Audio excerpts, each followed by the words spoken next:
मिश्रा आप सभी को कुंडली क्या है चैनल में स्वागत करता हूं। मित्रों, कुंडली ज्ञान में आज हम लोग जिस टॉपिक को लाए हैं वो टॉपिक आपको कुंडली ज्ञान में बहुत ही सहयोग प्रदान करेगा। चूंकि सब कुछ होने के बावजूद ये जो हम कह रहे हैं कि कौन ग्रह अस्त हो जाते हैं, सूर्य से कौन कौन ग्रह अस्त हो जाएंगे, इसको जानना हम सभी लोगों को बड़ी जरूरत है। चूंकि एक चीज बता दें आपको, ये तो हम सभी जानते हैं कि ऊर्जा का जो स्रोत है सूर्य है, और सूर्य आत्मा है। ग्रहों में राजा उनको कहा गया है। इसलिए सूर्य को जो बल दिया गया वो सबसे ज्यादा बल दिया गया, यानी सूर्य को सबसे ज्यादा बल दी गई। सूर्य के बाद चंद्रदेव को बल दिया गया, फिर शुक्रदेव को दिया गया। यानी जो ग्रह दिए में बल के बारे में जो दिया, आगे हम लोग जानेंगे कि कौन ग्रह को कितना बल मिला है। इतना जाने कि सूर्य देव के पास जो ग्रह आ जाते हैं उनकी रोशनियां, उनकी शक्ति क्षीण हो जाती है। किस डिग्री तक, इसको हम आगे बताते हैं। जैसे मान लीजिए, थोड़ा सा छोटा सा उदाहरण लिया जाए। प्रधानमंत्री देश के मुखिया हैं। अगर किसी राज्य के जो मुख्यमंत्री हैं वो उस राज्य में बहुत प्रभावित है, लेकिन किसी कार्यक्रम में या किसी अवसर पे जब प्रधानमंत्री आ जाते हैं, उस समय जो मुख्यमंत्री की स्थिति होती है, मतलब क्या हुआ, उस समय प्रधानमंत्री के सामने वो मुख्यमंत्री का जो पावर है वह क्षीण हो जाता है। हर आदमी प्रधानमंत्री की तरफ दौड़ता है, प्रधानमंत्री को देखना चाहता है। ठीक उसी तरह से ग्रहों में जब सूर्य के पास कोई ग्रह आ जाता है, राहु केतु को छोड़कर, राहु केतु चूंकि ग्रह के में नहीं आते, छाया ग्रह के रूप में माने जाते हैं। अगर राहु केतु आ जाए सूर्य के पास, तब तो वो जो ग्रहण योग लगता है, आप लोग जानते हैं, सूर्य ग्रहण, चंद्र ग्रहण, तो उल्टे वो ग्रहण लगा देते हैं सूर्य पर। तो राहु केतु को छोड़कर जो भी ग्रह आते हैं वो अपनी पावर खो देते हैं। यानी जो ग्रह जिनको जो पावर मिला है, अगर योग कारक भी हैं, अगर मित्र घर में बैठे हैं, शक्तिशाली भी हैं, तो वो भी जातक मतलब समझिए व्यक्ति को जिसके कुंडली में बैठे हैं, वो ग्रह अपनी शुभता को प्रदान नहीं कर पाते हैं। समझने की ये छोटा सा बिंदु है, लेकिन है बड़ा इंपॉर्टेंट टॉपिक।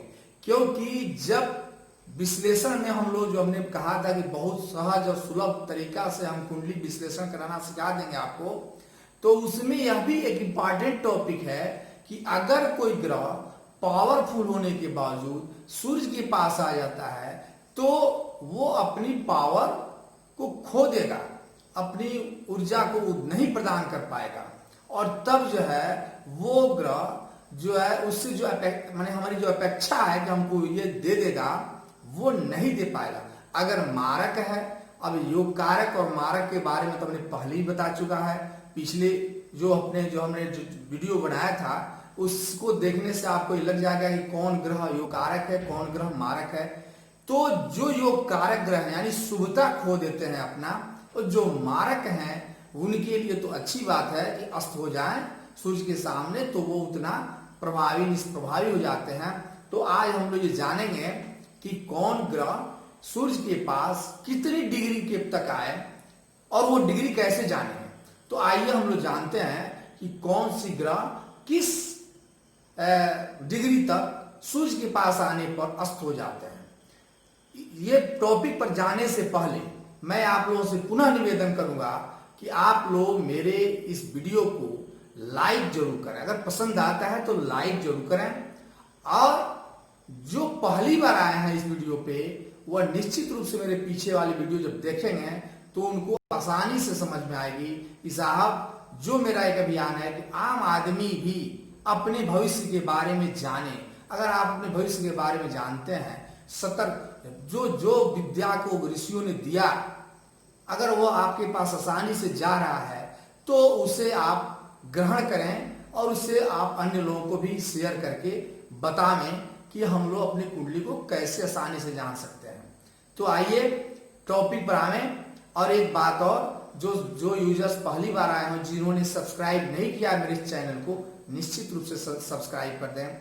अब एक चीज ये देखा जाए, आप तो ये जानते हैं कि ये लग्न है, लॉ जिसमें लिखा हो, जिस उसको लग्न कहते हैं। ये लग्न किसी भी लग्न का कुंडली हो, किसी लग्न की कुंडली हो, उससे मतलब नहीं है। मतलब यहां से जो गिनती शुरू होती है, जो अंक 1 2 3 4 या 2 3 4 5 या 3 3 4 5 6, तो जो राशि यहां बैठेगी वो उस कुंडली का लग्न हो जाएगा। ये तो जानते हैं आप। मान लीजिए यहां हमने 2 लिख दिया, ये वृषभ लग्न की कुंडली हो गई। तो इसकी गिनती कैसे शुरू करते हैं?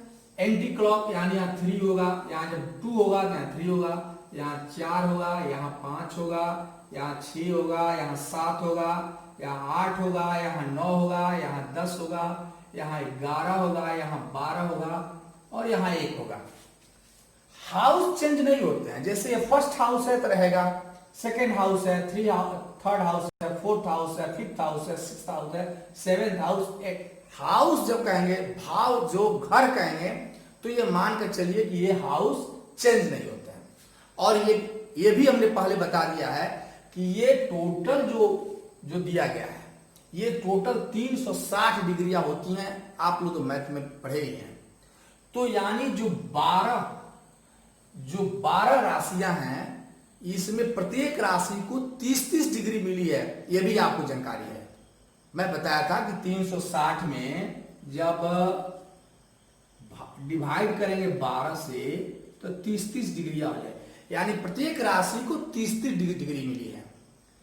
अब आप देखेंगे कि जो 30 डिग्री जो मिली है, उसमें कौन ग्रह सूर्य को कितनी डिग्री मिली है। मान लीजिए थोड़ा देर के सूर्य देव यहां बैठे हैं, तो अब एक चीज और याद कर लीजिए, इस चार्ट को याद कर लीजिए। सूर्य देव से जब चंद्रदेव 12 डिग्री के करीब आ जाएंगे तो वो अस्त हो जाएंगे। सूर्य देव से चंद्रदेव 12 डिग्री पर जब आ जाएंगे, करीब आ जाएंगे, तो वो अस्त हो जाएंगे। यानी चंद्रदेव अपनी शुभता को खो देंगे। ठीक है। जैसे मान लीजिए कि सूर्यदेव चंद्रदेव के पास 11 डिग्री पर बैठे हैं, सूर्यदेव को 5 डिग्री अभी हम समझाते हैं। दूसरी चीज याद कर लीजिए कि मंगल देव जब 17 डिग्री पर आ जाएंगे, के करीब आ जाएंगे, 17 डिग्री से नीचे, 17 से ऊपर है तब ठीक है। सूर्यदेव से 17 डिग्री के करीब हैं, तो मान 17 या 17 से नीचे, यानी 16 14 15, तो वो अस्त हो जाएंगे। इसी प्रकार से बुध देव जब 13 डिग्री तक रहते हैं सूर्य के करीब, तो वो अस्त हो जाते हैं। यद्यपि बहुत सारे एस्ट्रोलॉजरों का कहना है कि बुध देव अस्त नहीं होते हैं, चूंकि बुध देव करीब रहते हैं। जैसे मान लीजिए कुंडली में कहीं देखिएगा, जहां सूर्य होंगे उन्हीं के पास या तो बुध बैठेंगे, या उनके बगल में बैठे होंगे, या इस साइड, मन एकदम करीब ही रहते हैं बुध देव, क्योंकि सूर्य के सबसे करीब ग्रह बुध देव है। ठीक है। बुध देव के बाद से गुरुदेव जो आते हैं, जिनको बृहस्पति देव भी कहा गया है, वो 11 डिग्री पर करीब आएंगे सूर्य देव को, तो वो अस्त हो जाएंगे 11 डिग्री से नीचे। उसी तरह से शुक्र देव 9 डिग्री या 9 से नीचे जब रहेंगे, यानी 1 2 3 से 9 तक, तो वो अस्त हो जाएंगे। ठीक उसी तरह से शनिदेव जब 15 डिग्री तक रहते हैं, तो वो अस्त हो जाते हैं 15 डिग्री से नीचे रहेंगे। तो अब इसको जाने कैसे कि कौन डिग्री कैसे अस्त बने, कितना डिग्री पर है, कैसे काउंटिंग करेंगे। तो मान लीजिए, समझिए, मान लीजिए यहां सूर्यदेव है, कुंडली में सूर्यदेव की यहां डिग्री दी गई है 5 डिग्री पर सूर्यदेव है, और यहीं आकर के बुध देव या मंगल देव को ले लीजिए, मंगल देव 10 डिग्री पर बैठ गए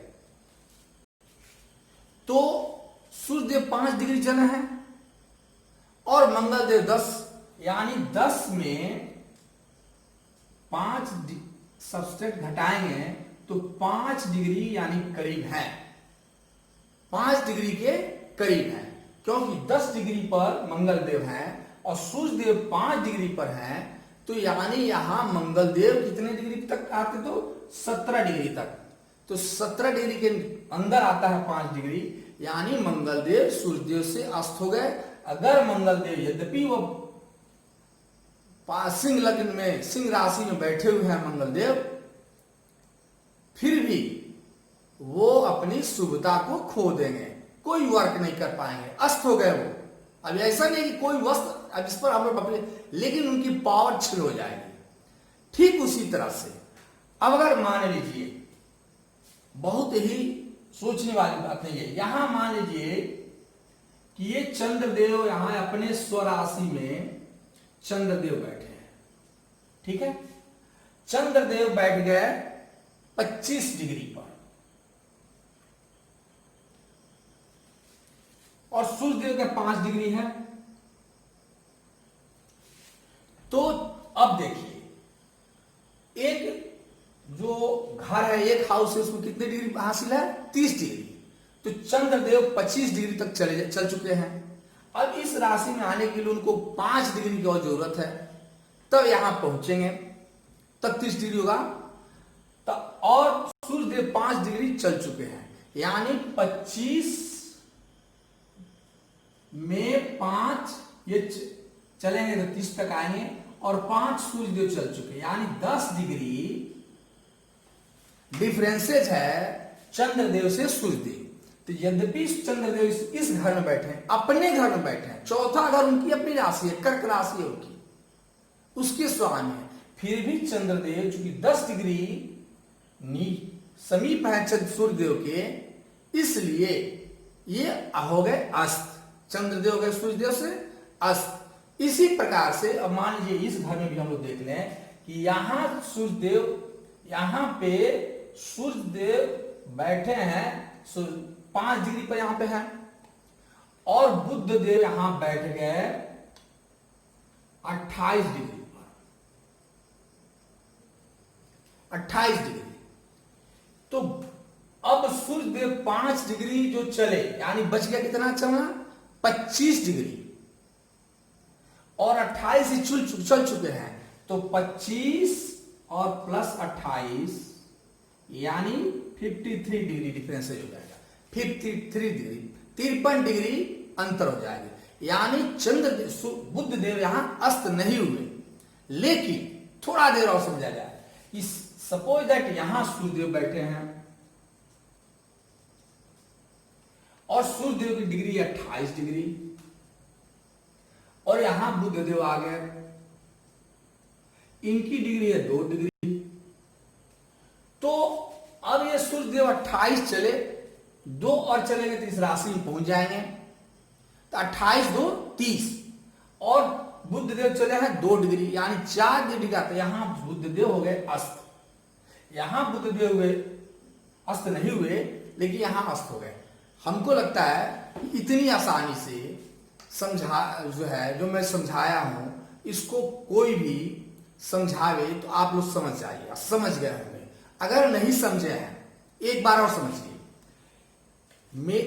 ये चार्ट दी हुई है कि चंद्रदेव सूर्यदेव के 12 डिग्री के करीब आते हैं तो अस्त हो जाते हैं, मंगल देव 17 डिग्री के करीब आते हैं तो अस्त हो जाते हैं, बुध देव 13 डिग्री के करीब आते हैं तो अस्त हो जाते हैं, गुरुदेव 11 डिग्री के करीब आते हैं तो अस्त हो जाते हैं, शुक्रदेव 9 डिग्री के करीब आते हैं तो अस्त हो जाते हैं, शनिदेव 15 डिग्री के करीब आते हैं तो अस्त हो जाते हैं। ये तो आप जान गए। अब ये जानिए कि जानते कैसे हैं कि कोई ग्रह, इसको हमने समझाया सूर्यदेव के साथ, तो प्रत्येक घर में प्रत्येक राशि को 30-30 डिग्री पावर मिली हुई है, पहले ही बताया जा चुका है। ये मैं कहा था पहले कि ये जो है ये है एक तरह से विज्ञान है, इसलिए इसको विज्ञान भी कहा गया। तो 35 डिग्री मिली हुई है। अब सूर्य देव को कहीं 15 डिग्री पर हैं और उन्हीं के साथ 20 डिग्री पर बुध देव बैठ गए, तो दोनों का डिफरेंसेस 5 डिग्री का होगा, यानी बुध देव वहां हो गए अस्त। ठीक उसी तरह से दूसरे राशि में जैसे हमने समझाया था कि सूर्य देव यहाँ 5 डिग्री पर हैं और चंद्रदेव यहाँ 25 डिग्री पर हैं, तो 25 चूंकि चंद्रदेव को चलते कैसे हैं, एंटी क्लॉक ग्रह चलते हैं, एंटी क्लॉक ग्रह चलते हैं सिर्फ राहु और केतु को छोड़कर। राहु और केतु सिर्फ बकरी चलते हैं, ये उल्टा चलते हैं। लेकिन राहु केतु को छोड़ दी जाए तो सभी ग्रह मोस्टली एंटी क्लॉक चलते हैं। तो चंद्रदेव यहां से चलकर फिर यहां आएंगे और हर ग्रह हर राशि में भ्रमण करते हैं, ये भी आप जानिए, इसको आगे हम लोग समझाएंगे। ये लग्न कुंडली है, क्योंकि उस समय जब आप पैदा हुए उस समय कौन ग्रह की क्या पोजीशन थी ये बताया गया है। लेकिन आगे हम लोग समझेंगे प्रेजेंट टाइम में भी तो ग्रह चल रहे हैं ना, तो प्रेजेंट टाइम में जो ग्रह चल रहे हैं उनकी पोजीशन इसी तरह से।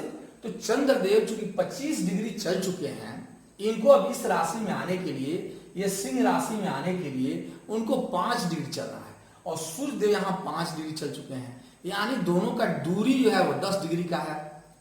तो 10 डिग्री का यानी चंद्रदेव अस्त हुए। उसी तरह से यहाँ पे सूर्य देव चल चुके हैं 28 डिग्री, इनको यहाँ जाने के लिए 2 डिग्री और चाहिए, 3 डिग्री, अरे 30 पर के बाद से 31 में जाएंगे। और यहाँ जो है बुध देव 2 डिग्री ही चले हैं, तो यहाँ बुध देव हो गए अस्त, जबकि यहाँ बुध देव हो गए अस्त नहीं हुए।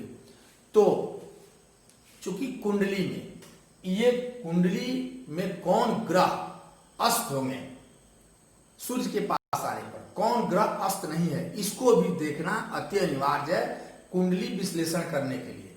और आप अपने कुंडली को खोलिए और देखिए कि आपके ग्रह जो योग कारक भी हैं या मारक भी हैं वो अस्त हैं कि नहीं है। जो ग्रह अस्त हैं सूर्य से ही अस्त होते हैं, राहु और केतु को छोड़कर, तो उस ग्रह को अब करना क्या है, तो हम बता रहे हैं।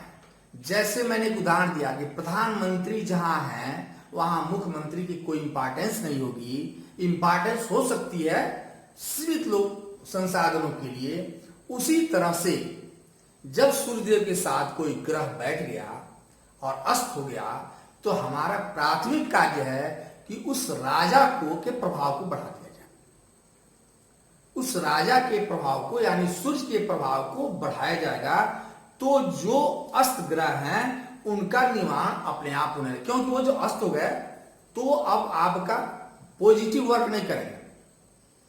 उनको पॉजिटिव कराने के लिए ये उस ग्रह की पूजन तो की जाएगी, साथ में उस सूर्यदेव जिन्होंने अस्त किया है उनको भी जो है पूजा करके उनको मैंने कई तरह हम बताया है, पहले भी बताया था कि ग्रहों को खुश करने के लिए, ग्रहों को योग कारक बनाने के लिए 4 तरीका अपनाई गई है।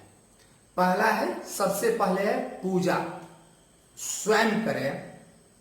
दूसरी है कि किसी पंडित से करावें। तीसरा है स्टोन पहन करके, और चौथा है दान पुण्य करके। तो ये किसी भी तरीका को अपना करें। अब हम आगे आप अपने अगले वीडियो में बताएंगे कि कौन से ग्रह के लिए कौन ग्रह स्टोन बेटर रहेगा, किस ग्रह के लिए दान करना जरूरी है, किस ग्रह के लिए दान करना नहीं जरूरी है, ये आगे जानेंगे। लेकिन इतना जानिए कि यदि ग्रह अस्त हैं तो अस्त हैं, अगर वो मेरे लिए योग कारक है तो उसकी पूजा करेंगे। यदि वो मारक ग्रह है तो फिर सूर्य देव को और बूस्टअप करेंगे ताकि उसके प्रभाव में वो ग्रह कुछ अनिष्ट न करें। ठीक है, मैं आप लोगों से एक बार और नम्र निवेदन करके कहूंगा कि आप सभी मेरे इस कुंडली, मेरे इस चैनल को पूर्ण रूप से देखें, समझें, और जहां कोई कठिनाई हो कमेंट बॉक्स में जाकर के उस कमेंट को लिखें, ताकि मैं समझ सकूं कि मेरे कुंडली को भी लोग जो देख रहे हैं वो समझ रहे हैं। देखने वाले से मतलब नहीं है, जो भी देख रहे हैं कम से कम समझ रहे हैं, यह मुझे विश्वास हो। इसलिए आप अपनी जो नहीं समझ पा रहे हैं उसके कमेंट बॉक्स में जाकर के कमेंट जरूर करें। नमस्कार, फिर मिलेंगे हम लोग अगले एपिसोड।